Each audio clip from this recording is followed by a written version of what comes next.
नमस्कार दोस्तों, मैं हूँ पंखुरी सिन्हा और आज मैं आपको वो कहानी सुनाने जा रही हूँ जो मुझे फ़ेसबुक पर मिली। अर्थात फ़ेसबुक पर मुझे एक कहानी दिखी जिसके शीर्षक ने मुझे इतना प्रभावित किया, आकर्षित किया, बल्कि प्रभावित नहीं आकर्षित, कि मेरी ये इच्छा हुई कि आपको पढ़कर सुनाऊँ, आपके साथ साथ खुद भी पढ़ूँ एक बार फिर से। तो ये कहानी है मेरे फ़ेसबुक मित्र भागलपुर निवासी मारुति नंदन मिश्र जी के चाचा जी डॉक्टर कामाख्या चरण मिश्र की।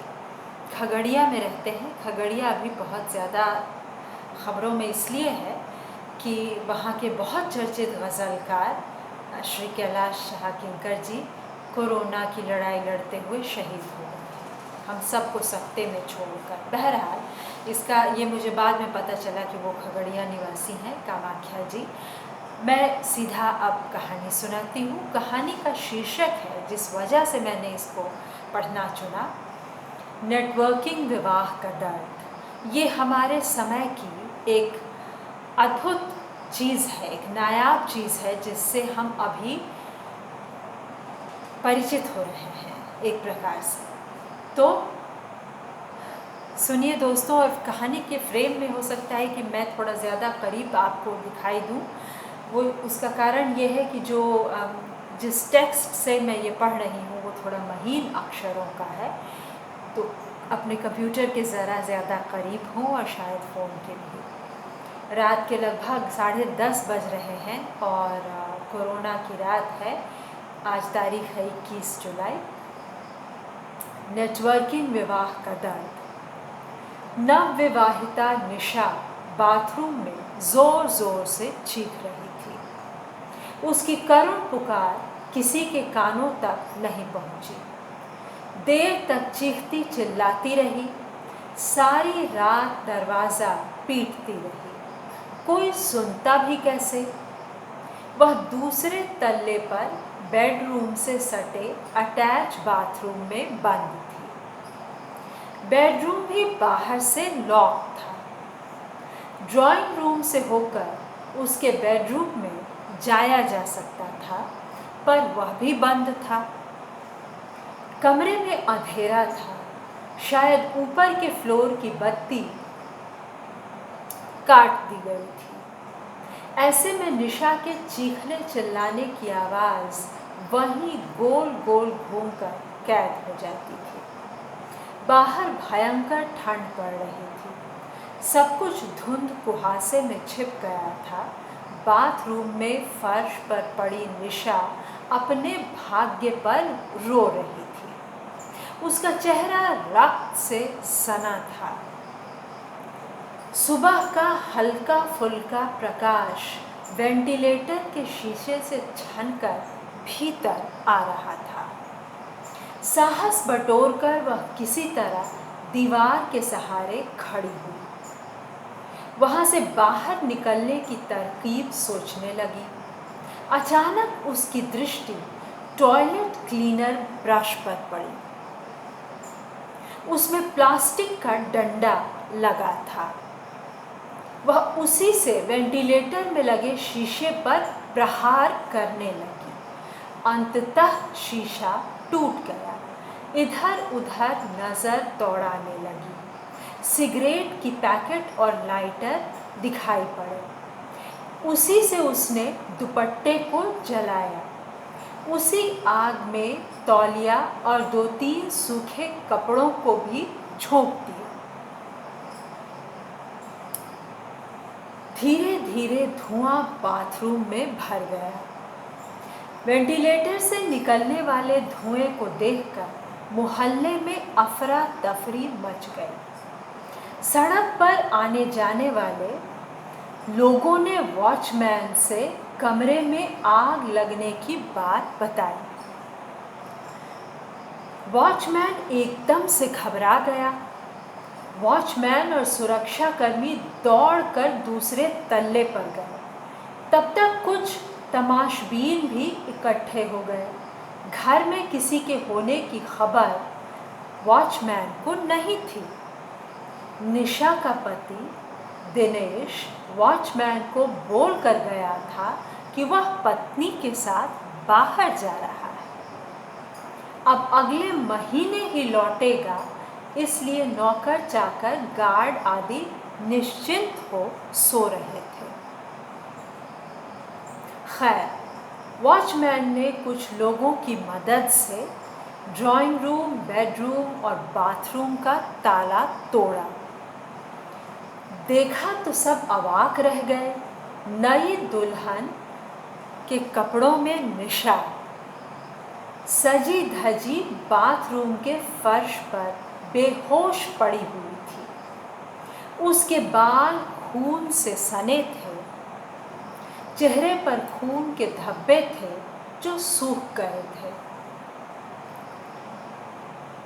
तुरंत एम्बुलेंस बुलाया गया।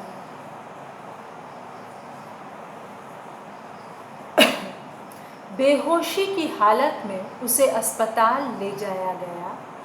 जज साहब की पतोहू थी। उपचार तुरंत शुरू हो गया। वॉचमैन ने उन्हें फ़ोन पर घटना की जानकारी दे दी थी। दोपहर तक सास ससुर दोनों पहुंच गए। उन्होंने आते ही हॉस्पिटल से निशा के माता पिता को फ़ोन कर दिया। उन्हें जल्दी पहुंचने को कहा।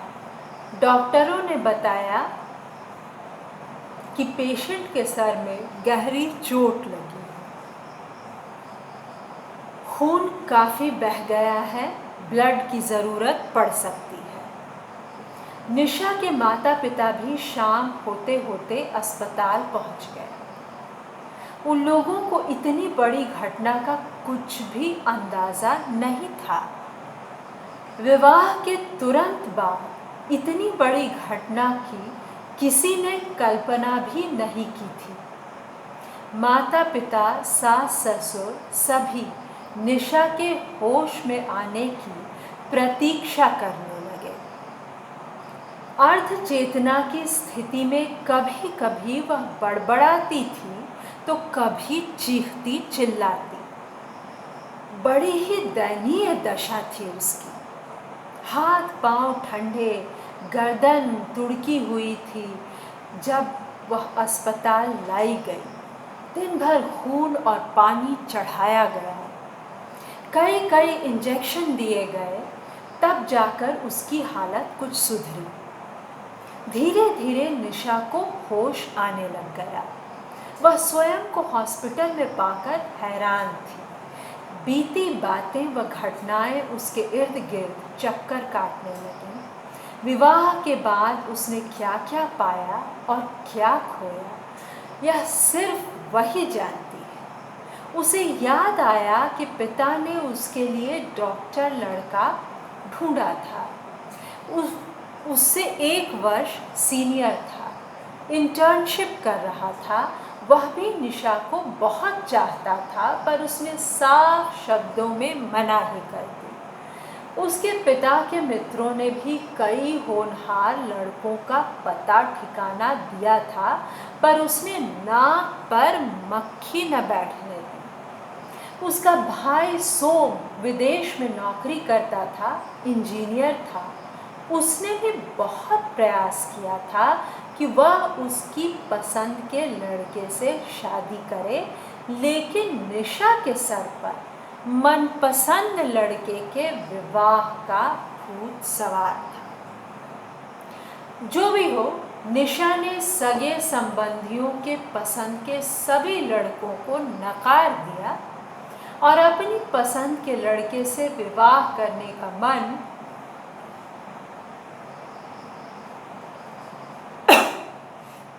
बना लिया। मैंने कहा है दोस्तों कि कोरोना की रात है, थोड़ी सी मेरी तबीयत नासाज है, हल्का सा ज़ुकाम जो कई तरह से परेशान करता है, तो आप उस पर ध्यान नहीं दीजिएगा। हम निशा की कहानी पढ़ रहे हैं। बहुत प्रयास के बाद अखबार, इंटरनेट के माध्यम से उसे एक लड़के का पता चला। इंटरनेट पर एक दूसरे से पहचान बनाई। नाम था दिनेश। जैसा लड़का वह ढूंढ रही थी उसे मिल गया। लड़का गोरा चिट्टा, लंबा और हैंडसम था। सोशल नेटवर्किंग साइट के माध्यम से दोनों परिवार के लोग आपस में जुड़े, विवाह की बातें हुई। उस समय निशा MBBS के चौथे वर्ष में थी। उसके पिता देव नारायण ब्लॉक स्तर के पदाधिकारी थे। वह उनकी तीसरी संतान थी। बड़ा बेटा विदेश में सॉफ्टवेयर इंजीनियर था, दिनेश। बेटी बड़ी स्कूल शिक्षिका और दामाद प्रोफेसर थे। हंसता खाता परिवार था। परिवार में एक निशा ही थी जो लीक से हटकर चल रही थी। विवाह के मामलों में उसने किसी की बात नहीं सुनी, अपनी जिद पर अड़ी रही। उसके हट के आगे परिवार की एक न चली। आखिरकार पिता को नेटवर्किंग विवाह के लिए स्वीकृति देनी ही पड़ी। इंटरनेट के माध्यम से निशा का जिस लड़के से परिचय हुआ था, वह भारत के अधीन एक प्रतिष्ठान में सॉफ्टवेयर इंजीनियर था। लड़के के पिता श्री अमरनाथ न्यायिक अधिकारी थे। इंटरनेट के माध्यम से ही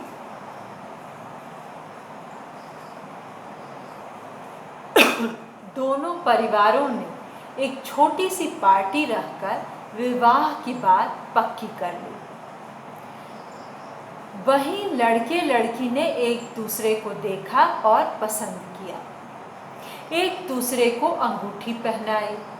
एक सप्ताह बाद ही दोनों परिवारों की राजी खुशी से दहेज के साथ पूरे हिंदू विधि विधान के साथ शादी हो गई।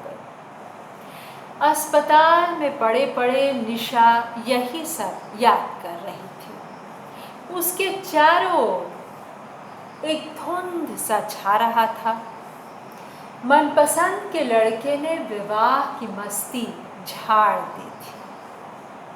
अब उसकी वैवाहिक जिंदगी की टेढ़ी मेढ़ी लकीरें कोई और ही चित्र बना रही थीं, जो आंसुओं के रंगों में ढली थी। निशा के जीवन में जो कुछ भी अप्रत्याशित था, उसके लिए वह स्वयं को जिम्मेदार मानती थी। आज वह अपनी ही पसंद के दायरे से बाहर निकलने के लिए छटपटा रही थी। अपनी पसंद के लड़के से विवाह करने की आकांक्षाओं ने उसे 7वें आसमान पर पहुंचा दिया था, पर एक झटके से दिनेश ने उसे यथार्थ के ठोस धरातल पर लाकर पटक दिया था। फूलों से सजी जिस कार से उतरकर वह अपने नए फ्लैट मकान में आई थी, उसके 2 दिन बाद ही तो उसके साथ इतनी बड़ी घटना घटी। माता पिता, भाई बहन, परिवार सबका विछोह उसे याद आ रहा था। चौथे दिन बहु भोज हुआ। उसके दूसरे ही दिन उसके सास ससुर भी अपने घर लौट गए। परिजन भी सब एक एक कर निकल गए। अब निशा और दिनेश के अलावे इतने बड़े नए फ्लैट में था ही कौन? केवल वॉचमैन और 2 गार्ड। विवाह के छठे दिन निशा को दिनेश ने अच्छी तरह समझा दिया था कि किसी भी हाल में उसका फ़ोन नहीं उठाना है। घंटी बजती है तो बजे, पर फ़ोन रिसीव नहीं करना है। यह भी हिदायत दी थी कि फ़ोन पर बात करते समय वह उसके इर्द गिर्द नहीं मंडराए, उसकी कोई बात सुनने की कोशिश न करे, पूरी तरह प्राइवेसी मेंटेन करे।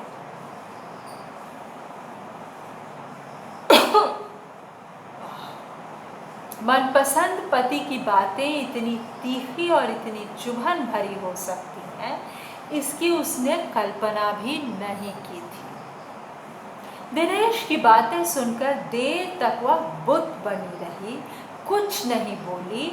चमकती रेत में तड़पती हिरणी की भांति वह स्वयं को विवश, असहाय, अकेली और मजबूर समझ रही थी। अब उसे समझ में आने लगा था कि अपनी पसंद के लड़के से विवाह कर उसने अपने जीवन को स्वाहा कर दिया। अब उसको जिंदगी बद से बदतर लगने लगा जिंदगी और बिगड़ने वाली है। इसका उसे बड़ा मूल्य चुकाना होगा। निशा अस्पताल के बिस्तर पर पड़ी पड़ी वर्षों के संघर्षों को दोबारा जी रही थी। उसकी चेतना उसे ले उड़ी थी पर्वतों और समुद्र की ओर। कल की ही तो बात है। एक और विचित्र रोंगटे खड़े कर देने वाली घटना ने उसे पूरी तरह झकझोर कर रख दिया। जैसे स्त्रियों की इच्छाओं आकांक्षाओं का कोई मूल्य ही नहीं हो। छोटी सी बात पर इतनी भयानक घटना को अंजाम दिया। दिनेश सुबह उठकर सीधा बाथरूम चला गया। इधर फोन की घंटी ने निशा की नींद हराम कर दी। बड़ी मुश्किल से सवेरे आंख लगी थी। 7वें दिन भी उसका पति उससे अलग ही सोया था। सो कई बार मोबाइल फोन की घंटी बजने पर उसने लक्ष्मण रेखा लांघी, फोन रिसीव कर लिया। उधर से एक बच्चा बोल रहा था, हेलो, गुड मॉर्निंग पापा, आप कहाँ हैं? बोलकर गए थे कि जल्दी ही लौटेंगे, इतने दिन हो गए, जल्दी आओ ना, मम्मी परेशान हो रही है। एक सांस में बच्चा सब बोल गया। निशा से रहा न गया तो उसने फोन पर पूछ ही लिया कि आप कौन बोल रहे हैं, फोन कहाँ लगाया है, रॉन्ग नंबर है, आदि आदि। उधर से बच्चे ने जवाब दिया, मैं गुल्टू बोल रहा हूँ, रॉन्ग नंबर नहीं है, मेरे पापा का फ़ोन है। हाँ, पहचाना, आप गुल्टू बोल रहे हैं। अच्छा, आपके पापा का क्या नाम है? मिस्टर दिनेश। और आपके दादाजी का क्या नाम है? मिस्टर अमरनाथ। दिनेश का नाम सुनते ही निशा का सिर घूम गया। इतने में दिनेश बाथरूम का दरवाज़ा खोलकर बाहर निकला। उसने निशा के हाथ से मोबाइल झपटना चाहा। वह भी कब छोड़ने वाली थी। मोबाइल के लिए उसने जोर का धक्का दिया। जहां वह हाथ में मोबाइल लिए खड़ी थी, वहां एक और आदमकद ड्रेसिंग टेबल थी, दूसरी ओर लोहे की अलमारी, उसमें आदमकद शीशा लगा था। छीना झपटी में वह दिनेश का थप्पड़ खाकर ड्रेसिंग टेबल पर गिर गई। लोहे की अलमारी से टकराकर फर्श पर लुढ़क गई। ड्रेसिंग टेबल का शीशा टूटकर उसके सिर में चुभ गया। वह कुछ ही क्षणों में बेहोश हो गई। दिनेश उसे घसीटकर बाथरूम ले गया और दरवाज़ा बाहर से लॉक कर दिया। वह जल्दी जल्दी तैयार होकर बेडरूम से निकला और उसे भी लॉक कर दिया। सीढ़ियों से नीचे उतरा, वॉचमैन को समझा दिया कि दुल्हन मायके गई है, परसों का टिकट है, पिताजी का फ़ोन आए तो बता देना। सीढ़ियों का दरवाज़ा बंद कर ठीक से चौकसी करना।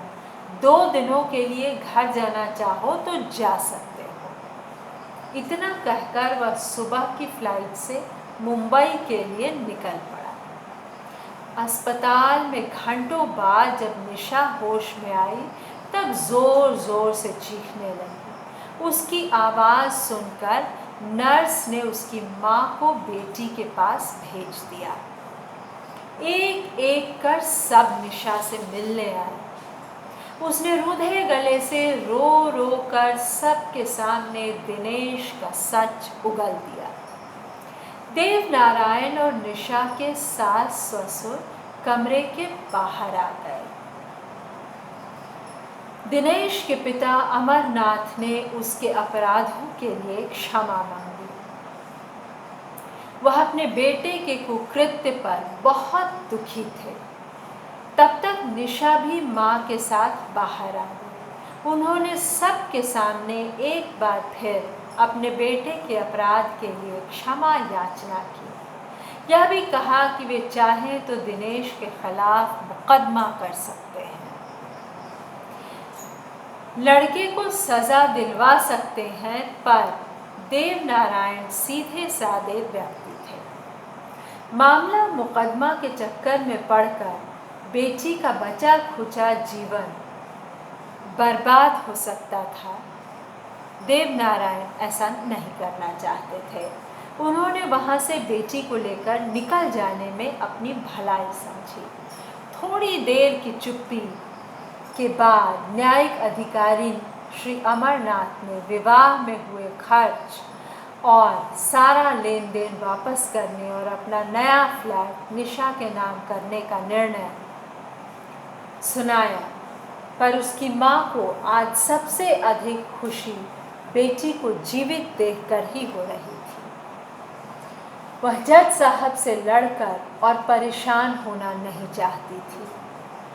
डबडबाई आंखों से उसने समय पर निशा का सही उपचार कराने के लिए उन्हें धन्यवाद दिया। उसके सामने ही अपनी बेटी की मांग का सिंदूर पानी से धो दिया, उसे गले से लगा लिया। लेकिन यह क्या? दरवाजे पर दामोदर निशा की मां को पुकार रहा है, जल्दी आ, हॉस्पिटल के बाहर गाड़ी खड़ी है।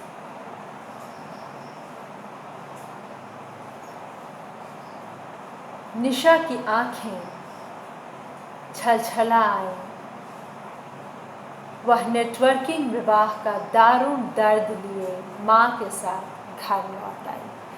तो ये थी कहानी नेटवर्किंग विवाह का दर्द, जो कि छलावे की कहानी है। और आजकल इस तरह की बहुत सी कहानियाँ, मुझे ये कहानी अच्छी लगी, आशा है आपको भी अच्छी लगेगी। सीधी सादी सरल बात इसमें कही गई है कि किस तरह छला जा रहा है, यह समय कितना झूठा और मक्कार है। क्या ज़रूरत थी दिनेश को एक दोहरा जीवन जीने की, माता पिता के सामने एक दूसरी लड़की का जीवन बर्बाद करने की? इन सवालों के साथ मैं भी आपको छोड़ती हूँ और ये कहना चाहूँगी कि इस कहानी की खूबी ये है कि ये सीधी सादी सरल सच्ची कहानी है। और सच्ची इसलिए क्योंकि आजकल इतना ज़्यादा इस तरह का हो रहा है और इस तरह से और ज़्यादा लिखने की ज़रूरत है। शिल्प का इसमें कोई खेल नहीं है, ना कोई बहुत बड़ा आडंबर इसमें तैयार किया गया है। और ये दिखाया गया है कि लड़कियां आज़ाद तो हो रही हैं, लेकिन उस आज़ादी की इस समाज को कोई कद्र नहीं है। तो सुनने के लिए बहुत धन्यवाद दोस्तों। आशा है कि आपको मेरा पाठ पसंद आया। शुक्रिया।